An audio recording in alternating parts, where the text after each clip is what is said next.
নমস্কার। Channel vision নিবেদিত এবং ঝুমা মুখার্জি পরিচালিত এক ভিন্ন স্বাদের অনুষ্ঠান বঙ্গ ট্যালেন্টে আপনাদের সকলকে সুস্বাগতম। বন্ধু, আজকের পর্বে আমরা একজন বিশিষ্ট বাচিক শিল্পীকে পেয়েছি, টুটুল দাস।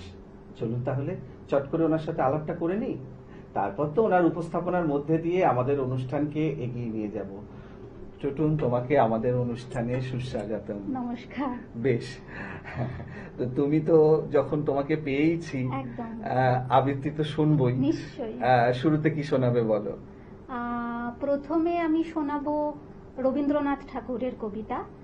কেন আমি কবিগুরু রবীন্দ্রনাথ ঠাকুরকে নির্বাচন করলাম, কারণ আমার মনে হয় আমার ব্যক্তিগত জীবনে বা সবাইকার মনে হয় জীবনে কবিগুরু ছাড়া কোনো স্থান নেই। মানে আমাদের জীবনে মননে মানে সবটাই মনে হয় কবিগুরুকে আবর্তিত করে। তো সেই জন্য আমি প্রথম নির্বাচিত করেছি কবিগুরু রবীন্দ্রনাথ ঠাকুরের লিপিকা কাব্যগ্রন্থের একটি কবিতা, প্রথম শোক। বাহ, খুব সুন্দর নির্বাচন। শুরু করো তাহলে। লিপিকা কাব্যগ্রন্থের কবিতা, প্রথম শোক। বনের ছায়াতে যে পথটি ছিল সে আজ ঘাসে ঢাকা। সেই নির্জনে হঠাৎ পিছন থেকে কে বলে উঠল, আমাকে চিনতে পারো না? আমি ফিরে তার মুখের দিকে তাকালেন, বললেন, মনে পড়ছে কিন্তু ঠিক নাম করতে পারছি না। আমি বললেন, আমি তোমার সেই অনেক কালের, সেই 25 বছর বয়সের শোক। তার চোখের কোণে একটু ছলছলে আভা দেখা দিলে, যেন দিঘির জলে চাঁদের রেখা। অবাক হয়ে দাঁড়িয়ে রইলেন, বললেন, সেদিন তোমাকে শ্রাবণের মেঘের মতো কালো দেখেছি, আজ যে দেখি আশ্বিনের সোনার প্রতিমা। সেদিনকার সব চোখের জল কি হারিয়ে ফেলেছ? কোনো কথাটি না বলে সে একটু হাসলে, বুঝলেন সবটুকু রয়ে গেছে ওই হাসিতে। বর্ষার মেঘ শরতে শিউলি ফুলের হাসি শিখে নিয়েছে। আমি জিজ্ঞাসা করলেন, আমার সেই 25 বছরের যৌবনকে কি আজও তোমার কাছে রেখে দিয়েছ? সে বললে, এই দেখো না আমার গলার হার। দেখলেন সেদিনকার বসন্তের মালার একটি পাপড়িও খসেনি। আমি বললেন, আমার আর তো সব জীর্ণ হয়ে গেল, কিন্তু তোমার গলায় আমার সেই 25 বছরের যৌবন আজও তো ম্লান হয়নি।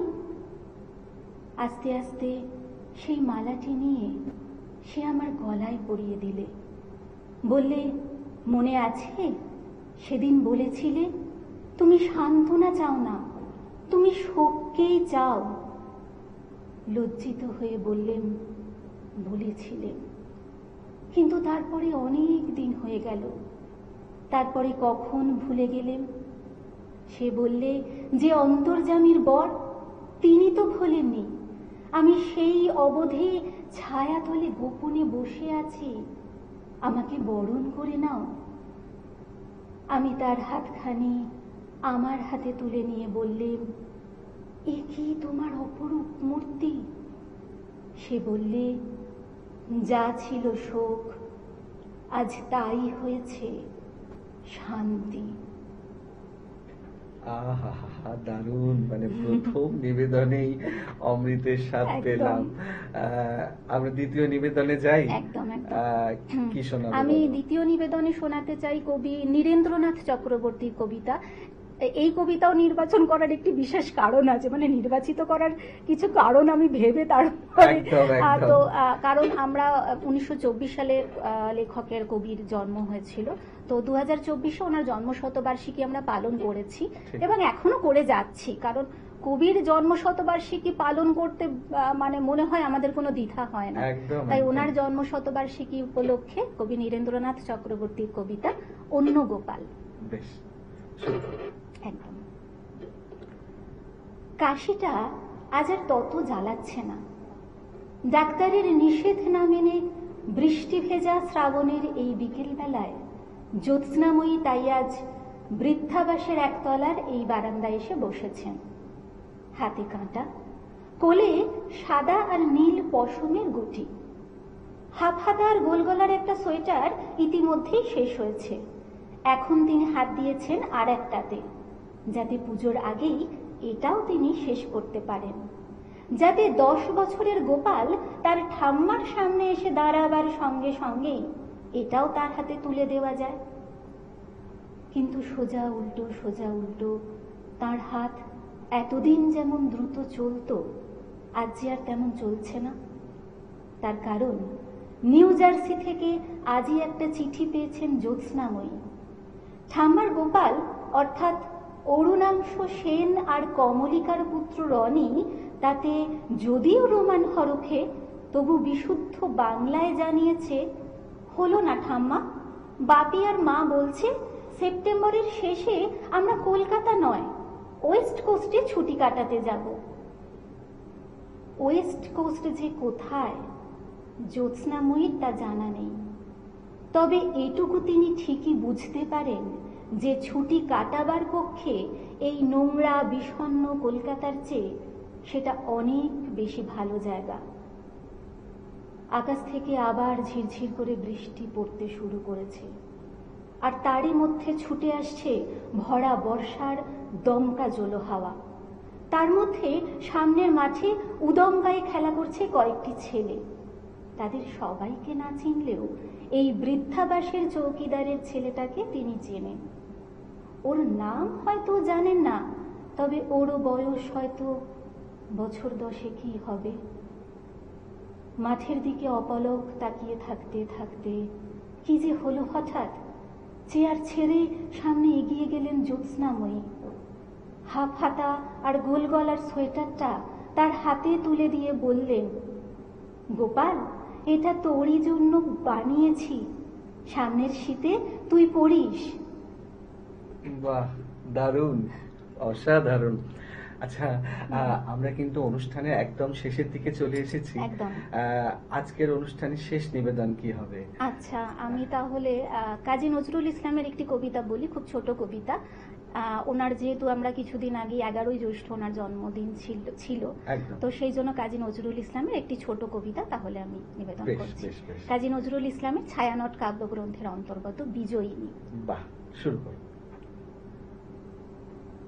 হেমুর রানী, তোমার কাছে হার মানি আজ শেষে, আমার বিজয় কেতন লুটায় তোমার চরণ তলে এসে।